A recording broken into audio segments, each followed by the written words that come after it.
All right, guys, so we are going to go over Google Slides today. If you've not played much in Google Slides, and if you are familiar at all with PowerPoint, you'll find yourself right at home. A lot of the skills that you're already well versed in are nicely transferable to Google Slides, but there are a lot of additional features that are available that we want to make sure that you have some knowledge, and we're going to demo a little bit, and then we're going to have you try it. So today is going to be as interactive as we can possibly make it, and let's get ready to roll. So I'm going to share my screen. All right, so to start off, as always, thank you guys so much for being here today. We are really grateful for your time. We know how busy you are. We know how much is on your plate. And we have to say that we've been really encouraged and really a lot of gratitude for you guys and your hard work and your effort and your willingness to hop on and learn some new skills, even if you already are familiar in these topics. We're really happy that you're here and you're jumping in and, you know, hopefully picking up something new with each session you attend. So thank you guys so much for coming. We are so grateful. And as overwhelming as this time might be, I really appreciate the collaboration as a district. Working together as a team, I just think is so powerful. I've seen you guys share awesome things. I've seen new people and new groups working together and asking questions and collaborating. And it's been such an awesome experience for us to be able to watch all that take place. So thank you guys for being here. So Google Slides, like we mentioned, it is the equivalent, you could say, to PowerPoint. And Dawn made the transition this year from PowerPoint to Slides, and she's going to talk about some of the ways that it has, you know, changed her work ethic, well, not her work environment and experience. So we think this is going to be really powerful for kids as well.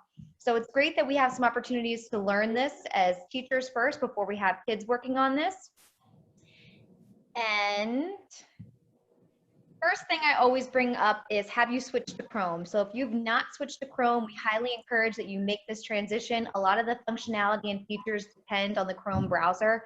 So if you're not currently logged in using Chrome, you need to make that switch and download. We have a one-page document on our instructional technology website that you could use to help you make that transition. All right, so we're going to cover a lot of different features today. So we're going to go over some of the basics of slides, like version history and sharing, adding images and hyperlinks, publishing to the web, adding a timer, creating an editable PDF. We're going to go over very briefly because I think there's only a small pocket of people that are really going to benefit from that sort of tool. Embedding Screencastify videos, which is what we learned last week, Screencastify. So we're taking Screencastify and slides and we're putting those two together and building. And then also talking a little bit about Pear Deck, the Immersive Reader, and some different options we can add for audio to our slides for our students, especially during remote learning when they might need some additional instruction. And then Dawn's going to talk about collaboration and how to better use slides with remote learning. So one of the things I read that I thought was really true is it said that Google Slides is the Swiss Army knife of the Google Suite. So there's a link up here, and I'm going to actually share this with you guys in just a couple minutes. This link up here takes you to several different ways you could use Google Slides that maybe you didn't even know existed. So Dawn's going to demonstrate the power of collaboration on slides. We're going to talk a little bit more about how you can build in some one-stop shop for kids so they're not bouncing from Clever to this site to this site to this site. We can build all those hyperlinks right into Google Slides and give them all the tools they need for our lessons or activities in one location. I've got a little link there about choice boards. I know some of the grade levels are using choice boards, and Google Slides is a great place to build those choice boards. And then 12 Google Slide resources that'll make your day. I thought those were just really interesting and cool, especially if you're already pretty familiar with Google Slides. This might be taking you to that next step, the next level. All right, so the very first thing I want to do with you guys is I want you to make a copy. So what we've done is I've got my slideshow where I'm demoing, and then you're going to have your own slideshow where you're practicing what we're demoing. So I'm going to share this link in just a moment. And when you get this link, you're going to notice that you're not going to be able to edit it.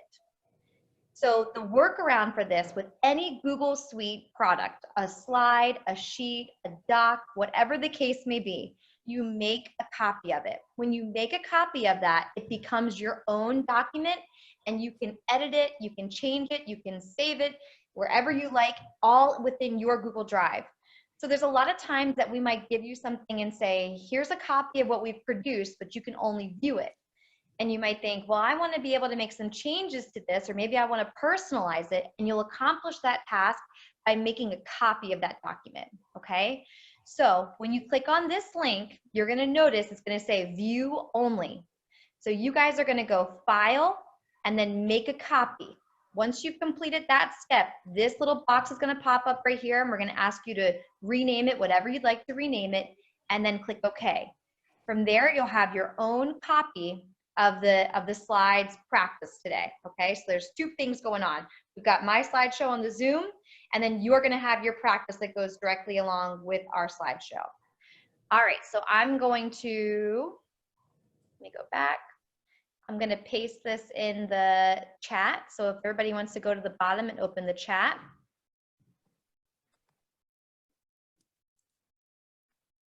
And you'll have to literally, it won't be a hyperlink, unfortunately. You're going to have to highlight this link, copy it, and paste it into a new tab. And I'm going to give you guys a minute or two to get that done.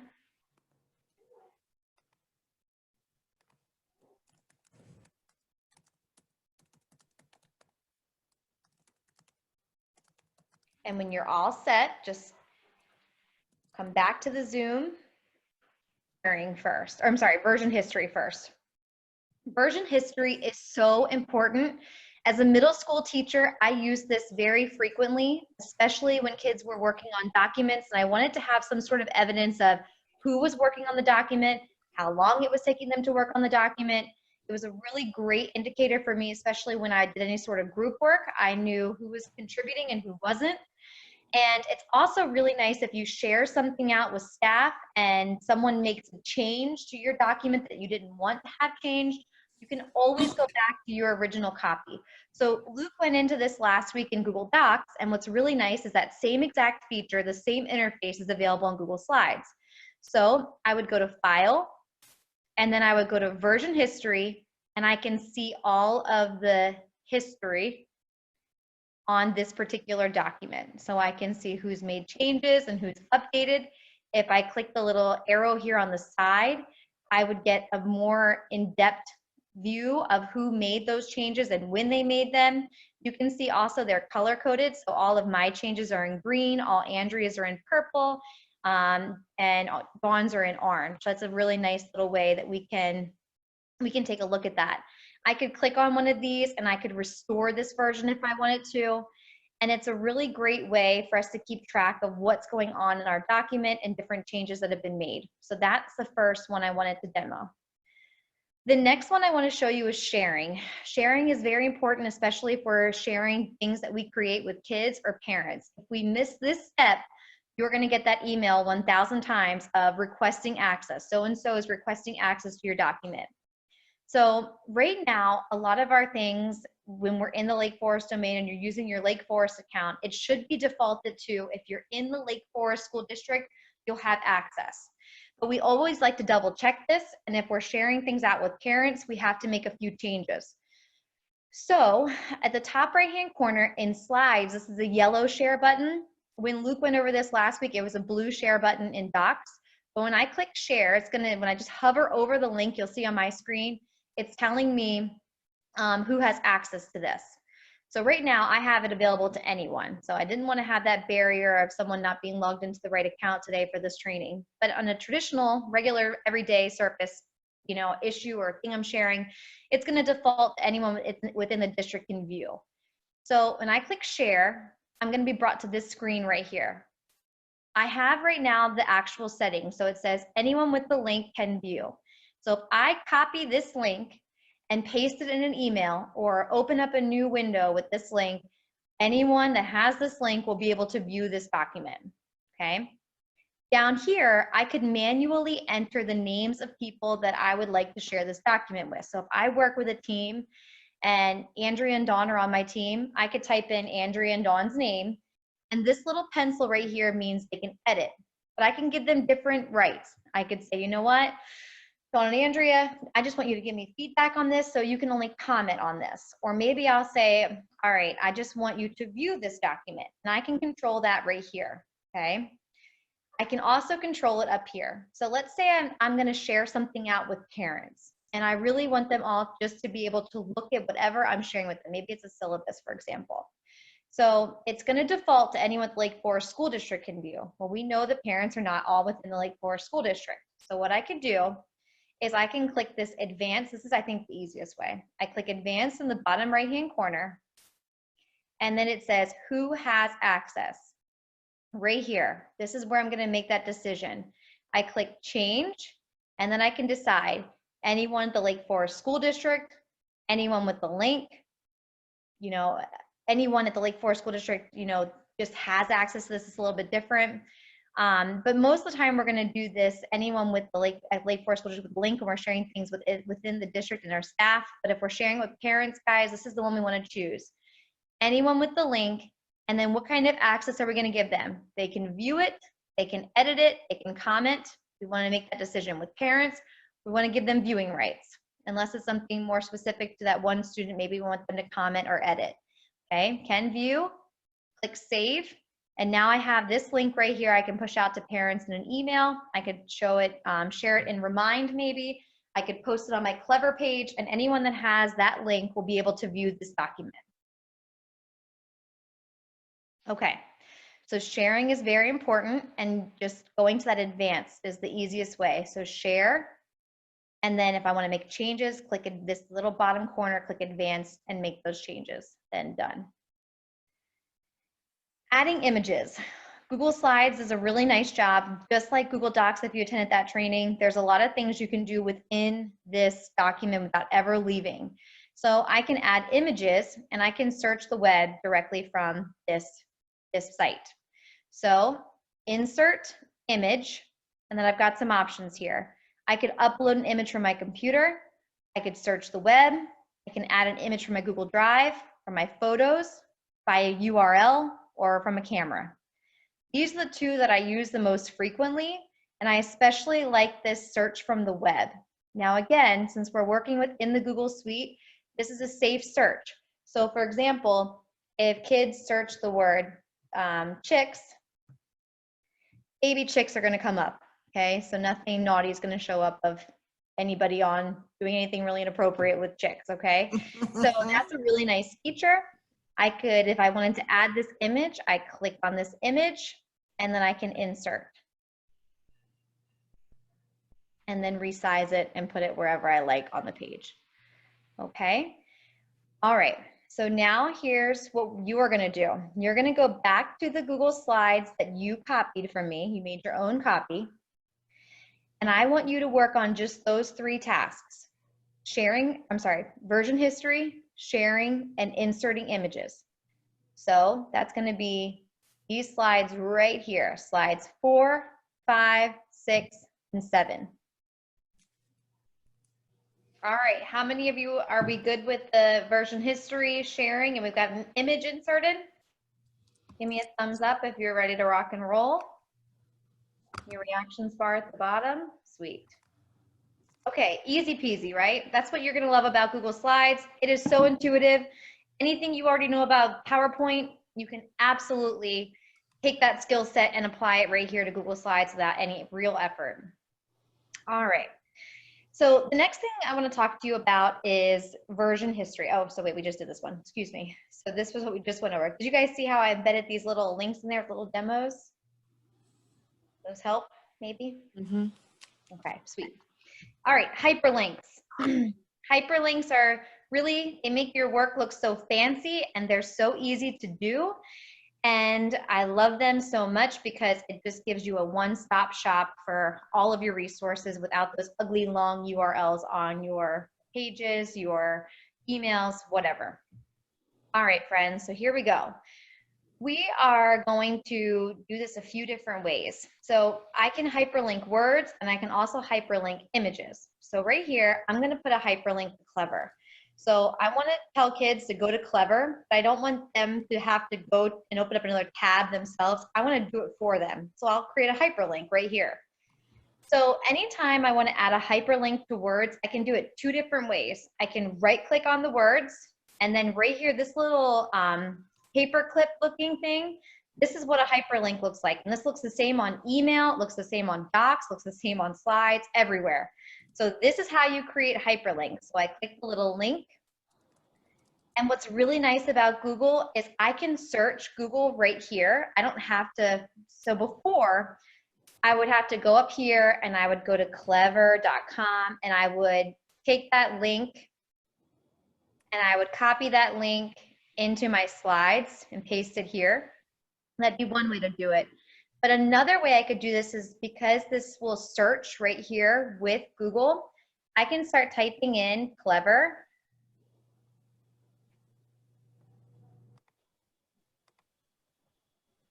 Okay, and it's searching, and there it's, I know it's hard to see because it's a little bit below our bar here, but it's searched and it found Lake Forest School District Clever, and then apply, and there's the link. So when you arrive on this page and you click on this link, it's going to take you right to Clever, which is the exact same link as this.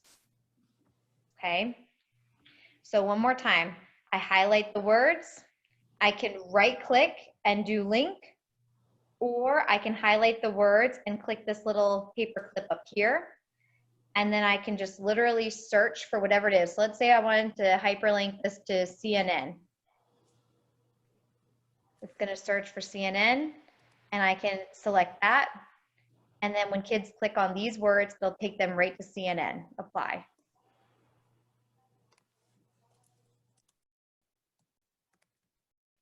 Okay. I can also hyperlink any image, which will make your life so much easier.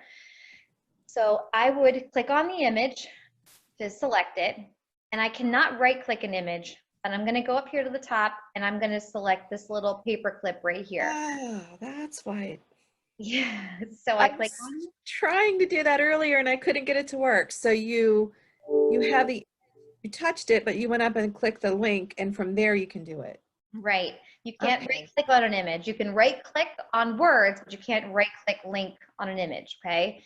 So I would just, if you're new to this, I would just always default to go into this insert link. So I've selected it. I've clicked this insert link. And again, I can search for clever. Whoops. Oh, Lord.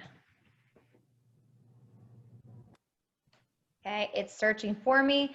It's found the right URL. I select that URL and I click apply. Now when kids log on, if they click on this letter C, it's going to take them right to Clever. Okay. This is really great with images if you want kids to click on an image and then that image links them to an article, or you click on that image and that image takes them to some other website or resource, or maybe even you have an image linked to another Google Doc or another Google slide. This is a really great way. Instead of telling kids, go to www.blah, they can just literally click and go. Okay, so this will save you some time and energy and effort, and it'll make it really simplistic. Now, in the beginning of this slideshow, we talked about the table of contents. I think that's going to be really effective as we start moving forward with remote learning, because we want to give kids like direct access to specific pages in the slideshow. So for example, up here in our table of contents, if I were to click on hyperlinks, it's going to take me to slide 7, which is right there, the hyperlink slide. So when I do this, oh, it took me to the version history.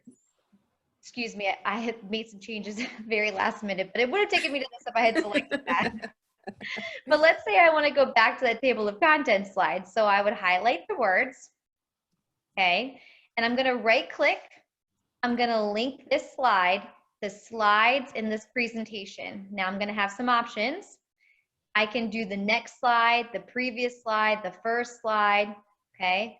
Or I'm going to go right here to slide number 3, which I think is the table of contents. Let me take a look. Slide 3 is the table of contents. I'm going to click apply. Now let me try it. So if I click this, slide 3 takes me right to that table of contents slide. Nice. Let's check this one.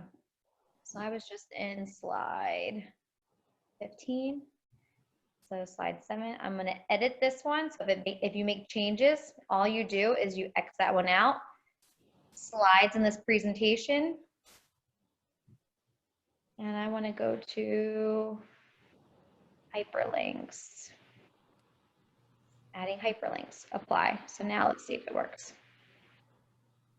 There we go. Okay. So that's a great little feature that's embedded. So that's adding a link. So I highlighted the words. Okay. I right click link, slides in this presentation. So hyperlinks are key. All right. So next I want to go over this publish to the web. One of the main benefits of publishing to the web is it makes it so anybody can view your slideshow. You don't have to worry about share settings. It makes it accessible for anyone that has links to this. And additionally, it won't send it out in this editing format that looks kind of silly where we're, you have our editing, our slides on the left-hand side and where we're working. It won't send it out in that format. It'll automatically send it out in this nice presentation. So this is a really, really important key feature in Google Slides, and it's very simple to do. So I would go to File, and I'm going to go down to Publish to the Web. And from here, I'm going to have some options. So I'm going to get a link. That's the easiest one, I think. And what we're going to use it for this purpose, a link will absolutely do the job. I'm going to start the slideshow. I could decide to start the slideshow as soon as it loads up. I could restart it so it does a loop, so it's just constantly going through over and over and over the same slides. I could change how much time is between each transition. And since I've already got this all set up, this would just say publish, and I would click publish, and I'll be presented with this link right here. So I've already made this publishable, so I already have this link, and I'm going to just click copy. And if I want to see what this is going to look like from a parent's perspective or someone that's not within the district or anyone that has the link, I'm going to paste this link right here. And this is what will be shown when someone logs in. So do you see how it's already in this nice presentation format? What's also really nice about this, guys, is these links are live. So I can click on helpful hints and I can be taken to this tech pool. So this eliminates that barrier of, wait a minute, do I have my share settings correct? And it also presents it in this nice format that it's a finished product, it looks clean and professional, and these links are live, which are key. Okay, so they could click on any of these and go directly to those slides. So as we're sharing things out with parents, this is a really nice way to present this information to our families. Okay, so that's published to the web. So file, publish to the web. Okay. All right, the next thing I want to do is I want to show you how to add a timer. So I'm going to go insert, video, and I'm going to pull this directly from YouTube. So this is my little hint here. So anytime I want to add a timer, I don't necessarily have any videos in my Google Drive shared or anything like that. But if I want to add a timer, I can search YouTube and I can literally search the word timer and I'll be taken to all kinds of different timers. This is a nice little cheat. So I don't have to go in and download any fancy extension or anything like that. I can literally go right here and say, okay, here's a 1-minute timer, clean and simple, hit select. It's going to show up instantly on my screen and it's a video, so it's going to have some animation to it and it serves as a timer. I could rearrange this and I could shrink it down and put it in the top of my corner. But what I really love about this, guys, is for working with kids, I really like this little format option on the right hand side. I can autoplay when presenting. So sometimes, you know, we want kids to look at a task or maybe we want to give them a certain amount of time to complete a reading, for example. As soon as kids click on that slide, that timer will begin. And so we've got a nice little start and finish goal here embedded right into the slide that's really transparent to not only the viewer, but also for us as we're editing things. Okay, so that's a really nice feature and it comes directly from YouTube. So I literally just searched a YouTube video and threw that YouTube video right here in the top corner. Okay, so that's a nice little trick I thought I wanted to share. All right, friends, so now you're going to go back to your PD practice. Okay, and now you are on slides 8, 9, 10, and 11. Okay, I put on these slides little video tutorials just to remind you in case as you're working on your own, you need a little bit of extra support. So you can take a look at them, and I want you to practice adding hyperlinks, publishing to the web, and embedding a timer. So let's move on. We ready? The next thing I want to show you is, and I kind of want your feedback on this, an editable PDF. Is this something, and you guys can give me a thumbs up, and Dawn and Andrea, if you can help me take a look at the pages. Do you want to hear more about how to make a PDF editable? Give me use your reaction at the bottom, or give me a thumbs up. Is this something you're interested in or not interested in? We You are. mean editable within a Google slide? Yes. Editable so within a Google slide. All right, so this looks way more fancy than it is, and you guys are already well on your way to be able to do this because it's really simple. So I'm hearing a lot of yeses, so we're gonna go through it. I might not give you guys time to practice it right here, but I have some supports for you built into your slides. Okay, so let me just set some parameters first, friends. You only wanna use this feature if you're really planning to push something out in Schoology. So to create an editable PDF is really nice because then kids can type on things and add their answers and their responses to something you already have that's beautifully made and done, right? But I personally feel that this is really most powerful when we use it in Schoology because then we can see the kids' answers and we can provide feedback. So last week we went over the Google Drive Assignments app. So that's how you would pull these two tools together. You would create this as a Google Drive assignment. You would have your editable document up there. Kids could type in there, write in there, draw in there, whatever the case may be. And then boom, you can see what they've created or edited or done in a matter of seconds, okay? And provide feedback right there on that one page. If you're not using Schoology, which I know many of you are not, and that's perfectly fine, I think that a good alternative might be Pear Deck because you could take a PDF and you could add the drawing features to it and kids could write on it, add text, circle things, all of those good things. So I don't want you to feel like you have to move this direction. If you're K-3, I think that Pear Deck is a great alternative that would probably do pretty much the same thing. Dawn, what were you gonna say? So we had a question about Pear Deck, about when you publish to the web, can the students still access the Pear Deck interactive questions? And I thought I knew the answer, but I didn't want to answer incorrectly, but I knew you would know the answer. What? I'm sorry. Can you say it one more time? So if you publish to the web, it says when published to the web, can students still access the Pear Deck interactive questions? But I think the kids have to go to join PD for that, right? Yeah, so you would give them, you could have them go join PD like Dawn just said, or remember when we did the Pear Deck presentation and it created a link for kids and that you copied that link and that link would go to your Clever page or your Schoology page and that link would take them directly to the editable Pear Deck presentation. Okay. Yeah. If it's published, it's not going to give them the same thing as Pear Deck. They're two different websites, two different URLs, things. two different things. You got it. All right, so let's talk about this really quickly. And I don't want to overwhelm anybody if you're already feeling a little bit, over the edge. So I'm going to show you a run through really quick of what this is going to look like. Maybe my internet is saying unstable. So basically all you have to do is find a PDF, and you can see here I'm using the snipping tool. I'm taking a picture of that PDF. And then once I have my PDF captured on my snipping tool, I save that file to wherever I like to save it. And I'm going to go through this again in just a second, but I want us to all have a preview. Save it, and then I open up my Google slide. I made a new slide. I changed the background to a plain layout.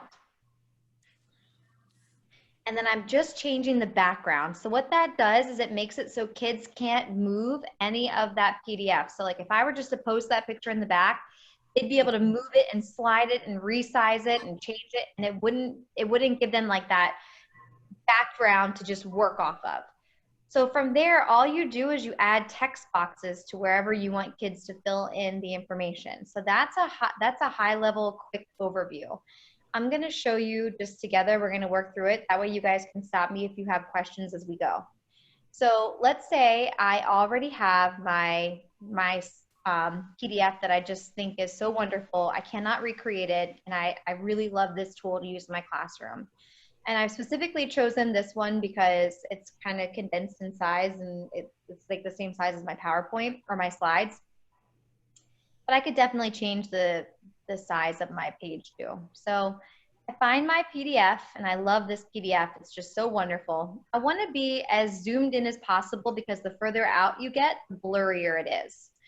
So once I find the PDF that I love, down here in the bottom left-hand corner, if you've never tried this, you could try it with me now if you'd like.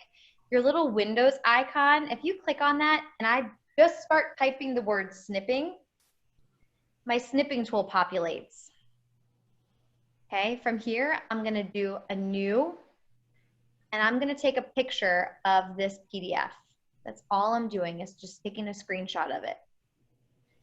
I'm going to save this, file, save as,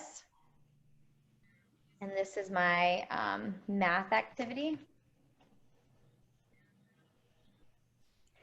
And then I go back to my slides. Now you'll notice right now, if I were to take this slide, let me show you what would happen. And if I did not change the layout and I just changed the background, watch what this will do. I'm going to find my picture.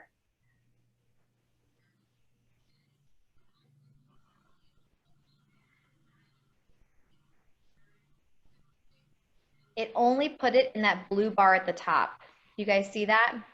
So that if you've had this happen, that's why you didn't reset your background. So I'm going to X out of that. I'm going to change my slide layout. So slide layout, apply layout, and I'm just going to choose a blank layout. Once I choose blank, it covers the entire page here. Okay. So now I've got this really nice little PDF.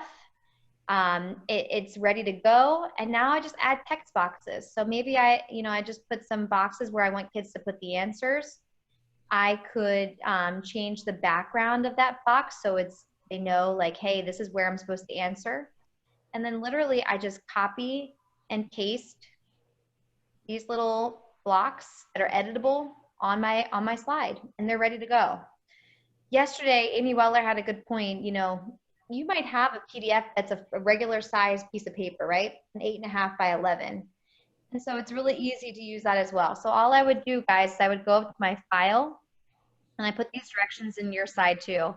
And I would go to page setup, just down at the bottom. I have to scroll a bit. And I can change the size of my screen, change the size of my slides. So I could match this to an 8.5 by 11. And then my slides will match the sides of a piece of paper. So when I take that screenshot of my regular worksheet and I make it the background in my slides, it's all exactly the same. Okay, so that's a really easy way to make these editable. We can go into this further, and if you decide this is a task you want to take on, just let me know. I'm happy to help and support along the way. All right. So I'm not gonna, do we want to take a minute to practice that and try that, or do we want to just hold off? Just move on. Give me some answers in the chat. And Katie, I also put in the chat, but I'll say it out loud as well, is remember Katie always posts the recordings of the PDs. So, if you need to rewatch or rewatch, you can try it, pause it, try it. All the recordings are available to you. Looks like they're ready to move on, Katie. Sweet. All right, so app smashing, friends. This is a beautiful thing. So we talked last week about Screencastify. So how many of you, have you guys made Screencastifys yet? Anybody made some? No. Okay, not yet. So if you haven't made Screencastify, again, here's one pager and we'll post this for you.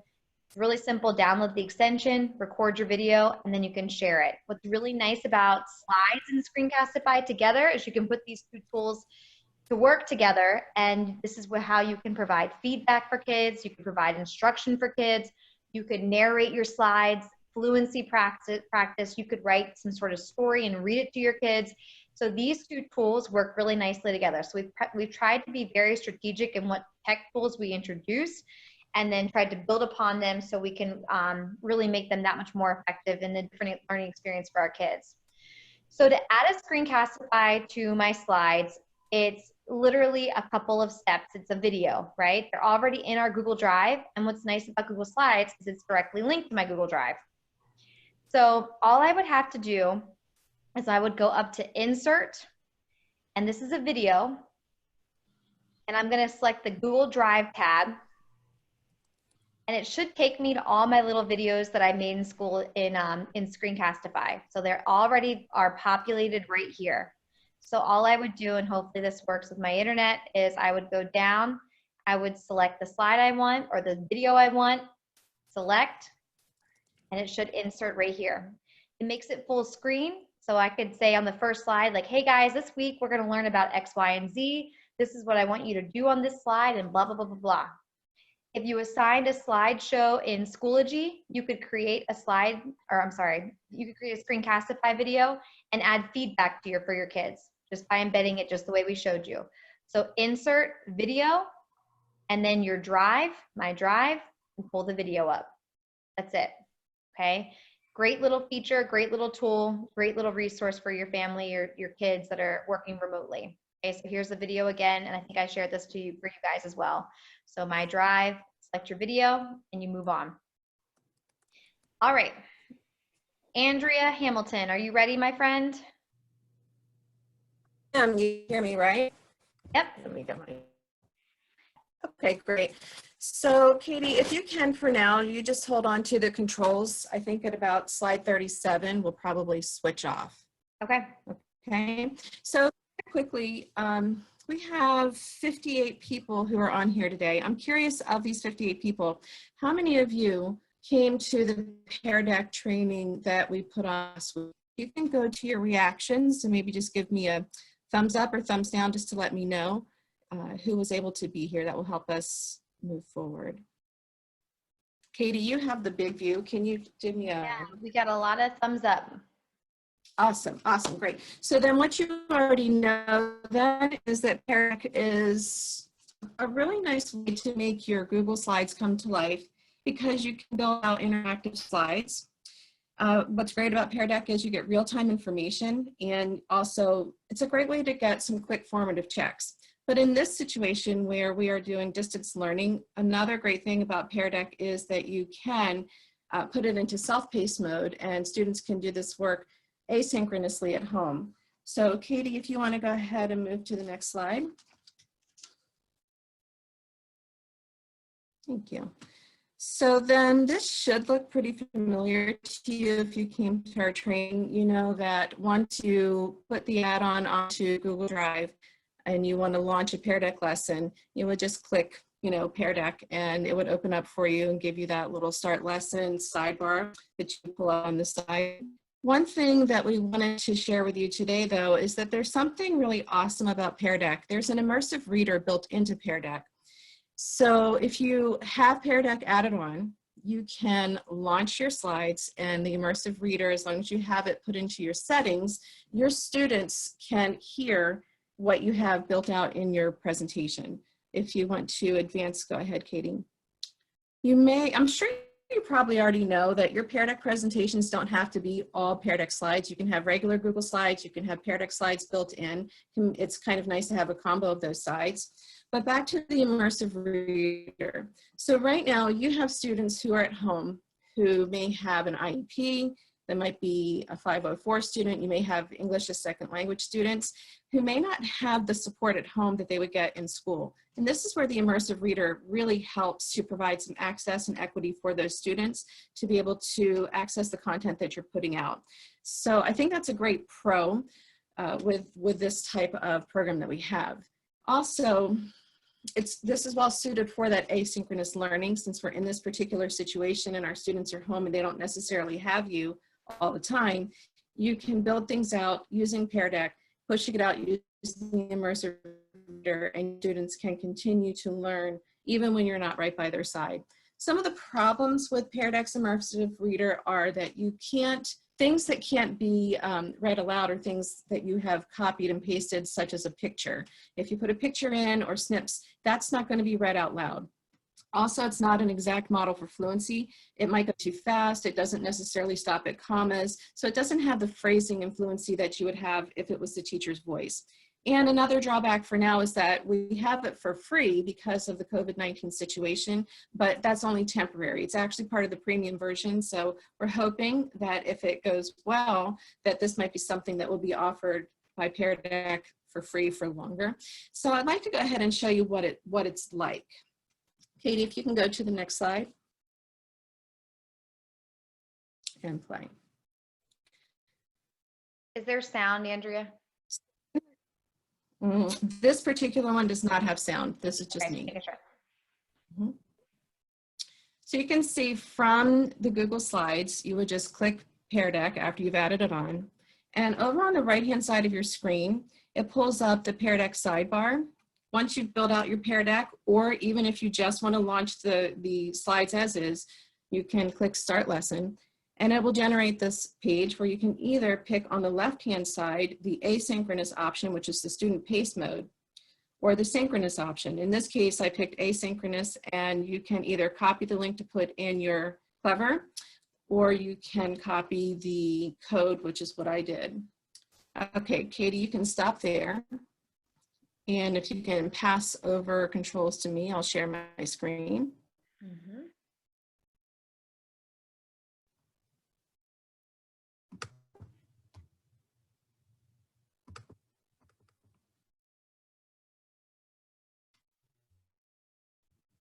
Okay, so can you all see my,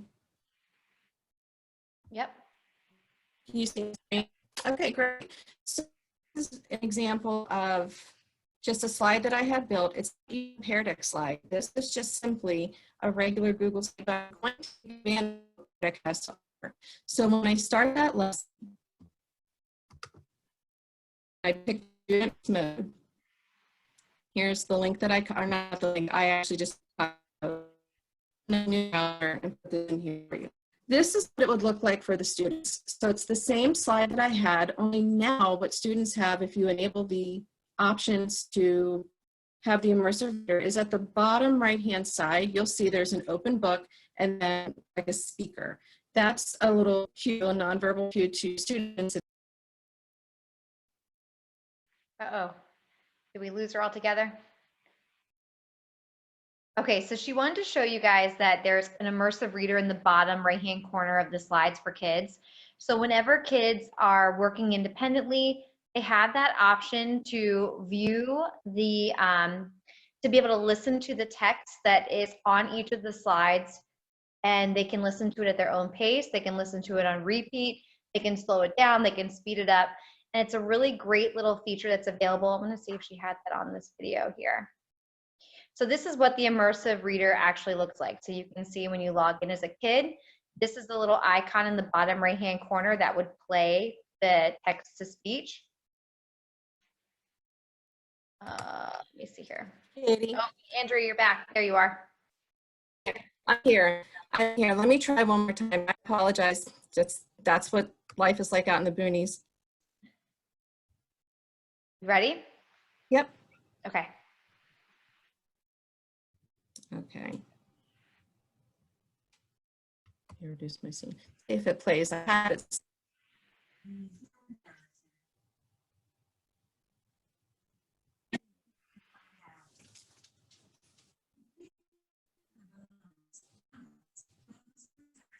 Are you there? So could you hear that? Yep. No. Could you hear it? Mm-mm. No. Sorry about that, guys. Can you see my screen? No. All right. Here's what I want you to do. Can you go open up a new window and go to joinpd.com? You got it.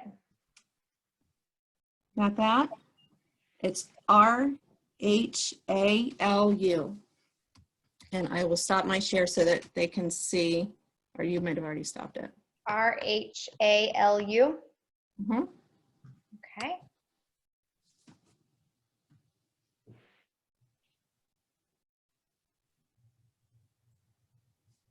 Okay. Go ahead, Andrea. Yep, this is what your students will see. All right, if you click that, it takes you to another window. So click the little book at the bottom right-hand corner.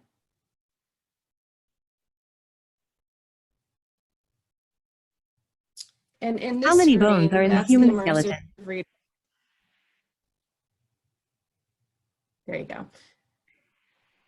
Yep. So I can go to voice settings. I can change male to female, how fast I want it to read. Skeleton. There's Click also here in to the find out. side Complete. place. Sorry, Andrea, what did you say?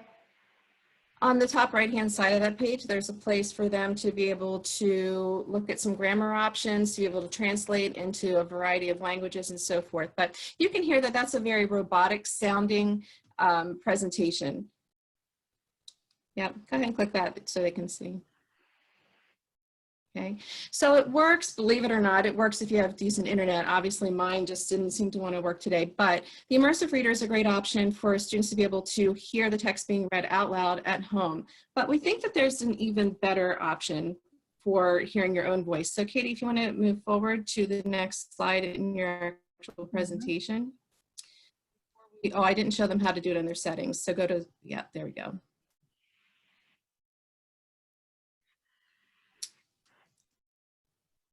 Okay, so there's another option called cloud audio recording. If you want to hit that, Katie, and just hear the difference in how this sounds. How many bones are in the human skeleton? Click here to find out. When you're finished, complete the Bones, Bones, Bones quizzes activity. So personally, I actually really like the way that sounds versus the Immersive Reader. The only difference is with the Immersive Reader, you're not going to get to see the word for word, one-to-one correspondence as it's being read out loud. But I think they're both great options. Katie, can you pull up on your screen, go to your Google Drive, and let's just show them very quickly how they would access that. Mm-hmm.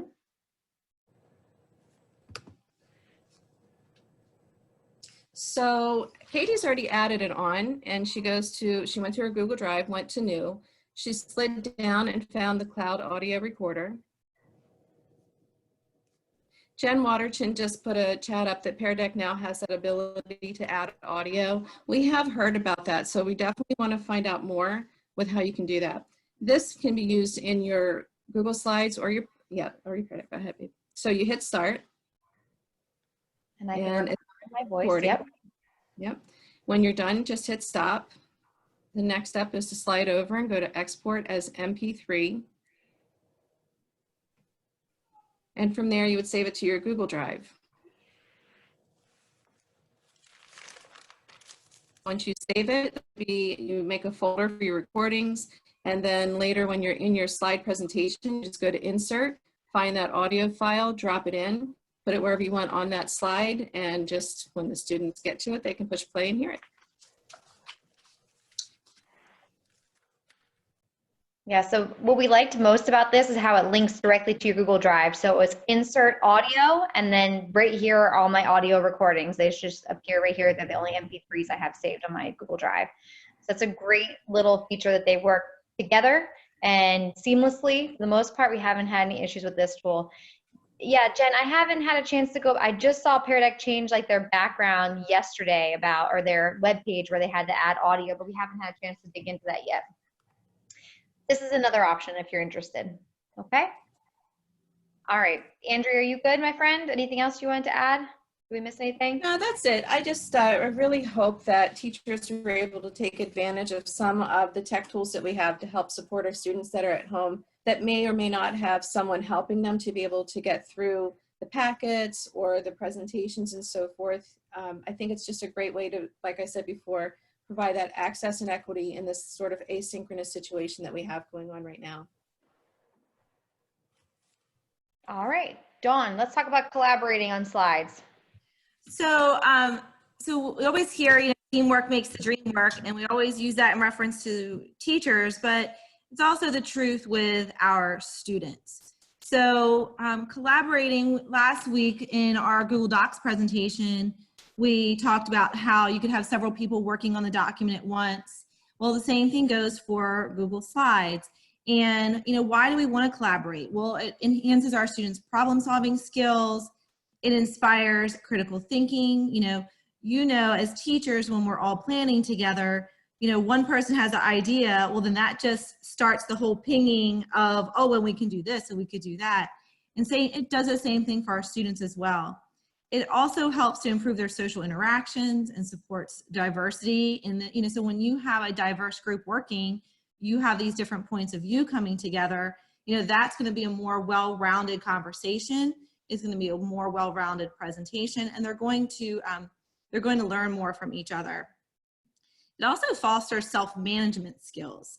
So, you know, students having to make sure that they're not taking over the group, but they're also make sure that they're not contributing. And just like we learned with Google Docs last week, and as you saw with Katie earlier, you saw how she saw when Andrea and I are working on this Google slide. So if I was slacking and I was like, oh yeah, Katie, yeah, I looked at it. Katie can call me out. She knows if I'm not looking at it because she can see who's contributed. So same thing with your students. And of course, one of our standards for ELA and goes for science and social studies as well is the development of listening and speaking skills. So all of these skills are not just skills for the classroom for these kids, but these are lifelong skills they need for when they go out into the workforce. So Katie, if you want to go ahead to the next slide. So let's collaborate. So how can we have collaboration activities with our students? So Katie, if you want to let me share my screen, because you're going to have to, I'm getting ready to, let me see. Show my screen. Turn on my sound. Sorry, I still have to talk my way through everything, guys. I'm getting there. All right, so this is based off of first grade. The end of the year, first grade, they do a research project on insects. So say if in my first grade classroom, you only get 4 insects to choose from. So now I know I can make groups, and I might have a ladybug group. So I might want them to go ahead and do a Google slide presentation, my ladybug group. You can let him out now. So as a ladybug group, they decided to make their title page, and as we're working, and Andrea and Katie and I are in a group, Andrea's like, hey, what if we make them try to guess what our insect is without showing them yet? And I'm like, oh, that's a fabulous idea. Make them make inferences. So I can take my wording here, which is kind of like an image or whatever you want to, and I right click it, and I can animate this so that when my presentation starts, the word ladybugs won't be on my screen. The only thing you'll see is the black with the red polka dots. So then I can ask my class, hey, what do you think? Let's make an inference. What do you think my, my insect is? So I'm gonna go ahead and click on what I want to animate, and I'm gonna right click it, pick animate. And actually, because it's taken me, this year I've moved over to my Google Slide world out of my PowerPoint world. This is actually easier, I think, on Google Slide to animate. And I can go right over here where it says fade in. Well, I don't want it to fade in because it's a ladybug. I want it to fly in. So I might want it to fly in from the top. And now this is animated. So when I'm in present mode, and here's what, if I'm my ladybug group, I'm getting ready to present, I ask my question, hey guys, what do you think my insect is based off of this picture? And I can take some feedback from the class. And I'm like, all right, well, let's check and see our answer. And once I click ladybug, the word ladybug flies in. So now I've animated that and made it a little bit higher order thinking by having them do some inferencing. Now, I have sent out this link. I've shared this link with my little mini class today. So my mini class, they all have received an email to edit this slideshow. Oh, somebody's working on it, I can see. And in my slideshow, I've just given them a little bit of directions. Hey, create a slide that describes your insect. What do they look like? Where do they live? What do they eat? What are some fun facts? So I see Katie's on my slide 2. Andrea's working on slide 3. Now, wow, look, Katie has put in this picture. And I'm really excited about that picture because it really gives me a clear view of what that little, well, it's actually a beetle, not an insect. I found that out earlier. It was a little fun fact. But I can come over here and I can right click on that and I can make a comment right to Katie. and go, wow, this is a great picture of your bug. And that sends that comment to Katie, who's my student. She sees right away, like, oh yeah, Mrs. Bradley's really digging my picture. So now we have this two-way communication. And actually Katie could, if she wanted to, she could comment back to me like, thanks, Mrs. Bradley. Or, you know, yeah. So now we have two-way communication. It's time-stamped. Let me go, oh, let me see. Oh, Andrea's got something on her slide. What needs to be near plants? And I might say, might make a comment. I see the ladybugs.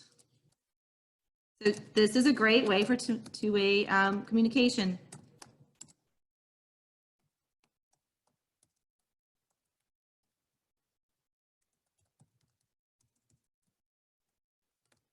Okay. So it's really powerful for the teacher and the student, and also where we can provide that really specific feedback on whatever it is they're creating, and also those collaborative opportunities between kids. So depending on your grade level and your cohort of students and their, you know, how they work together, this is a great way to encourage that collaboration, and they can even respond and write back and forth to one another as well. Which is if I'm doing this in a class, I'm like, well, I only have 4 computers in my class. Okay, well then 4 groups. And then each group only needs 1 computer, because you can see Katie's working on hers, Andrea's working on hers. I don't know if any of mine. And right now my other Miss Bradley, Yep. I love your comments, meme, because I was struggling with my internet. I couldn't quickly pull up a ladybug picture, so I just the quickest picture of an insect that I could. But I really like how you gave me some feedback. You weren't exactly saying, hey, this isn't a ladybug, but you made a little joke and you were able to and so now that my internet is working a little bit better and I could read your comment, I could say, oh, you know what? I really need to go back and make this better. So that's one thing I think is great about this collaboration, is that the teacher can give that feedback, whether it is just right on sort of feedback or corrective feedback. And then when we resolve this problem, she can actually go in and click resolve, and we're all done. Mm-hmm. Now earlier, so one of the ways is to create some kind of project. Now earlier this year, we worked with our new teachers, and they had to create a couple of slideshows and work collaboratively. The first one they did was they all had to plan a trip to Fiji, because we were trying to compare how creating a lesson plan is like planning a trip. And they all were working on different slides, but the slides all looked exactly the same. They had to complete an itinerary. And it was great because when they started looking at other people's itineraries, like, oh, we didn't bring our passport. We can't get to Fiji if we didn't bring our passport. So with that slideshow, when they were collaborating, they were using each other's to remind them, oh, that's a way to make it better. Another thing we did with them is a jigsaw. So when we did higher order thinking, each group got assigned a hot, and they had to research it and create a slide for it. And then we went through and we did a gallery walk so that they could, everybody could learn about the higher order thinking skills. So that's 2 ways to collaborate there. I thought something in your classroom at the beginning of the year that would be really cool would be getting to know you. So if you assign each kid a slide, and they have to put a picture of themselves and tell like certain things about themselves, and then now it's already on a slideshow. You don't have to splice it together or share this newest PowerPoint or that newest PowerPoint, because it's all right here. And now you have a presentation for your open house night. So anytime that we can get our students working together in this way, we're teaching them how to be better people and better adults, and we're increasing their understanding of using this Google technology that's not going away. It's only getting better each day. Well, and I noticed in the grouping that we have a lot of K-5 teachers who are in this group today. And we know that particularly our high school students have been using Google, have been using collaborative documents for a while, but our middle school have been starting to use them more. And I feel strongly that we really need to we as teachers need to learn this technology so that our students can get on board also. Like you said, it's not going away, and it really is such a great way to be able to collaborate and have a great blended learning situation. Katie? Yes, so I saw on Pear Deck where Jen mentioned it. I went into Pear Deck, and if you launch a lesson, you can see on the right-hand side now, there's the little icon to add audio to your slide. So I don't know more than that yet. I clicked it, and of course, out here where I am, it wouldn't pull up quickly, but we definitely will play with this and see how we can add audio in a very quick way. Look at that. Yeah, it looks really simplistic. I hadn't looked at it till just now I either. like it. Yeah. This I like looks like it. a really great tool. And like Andrea mentioned, one of those cons with the immersive reader is it being so monotone, and having your voice and that personalized, customized feel for your kids, I think is really going to make that learning experience that much more powerful, guys. So we would encourage this for sure. I love it. Did anybody have questions or comments that we could help you with? You can unmute yourself. I know we gave you guys a lot of information today. We hope that you learned something new with slides. We hope there was something new that you didn't realize was available at your fingertips. And we encourage you, we said this last week in the Google Docs training, just jump into slides and give it a try. So next time, instead of doing a PowerPoint, start with the slides, you know, and don't forget, you can always upload your existing PowerPoints and turn them into Google Slides. So that's also an option. So don't feel like all is lost of what you've created for the last however many years. You can definitely convert them to slides and continue editing and adding and building those. And also, guys, one more thing I want to say is anything you guys work on now, we can definitely save, and all of these tools that you build for your content that's coming up, we can use in the future. So don't feel like all is lost. Like, give it a try. As we're building content, try to embed a few of these tech tools.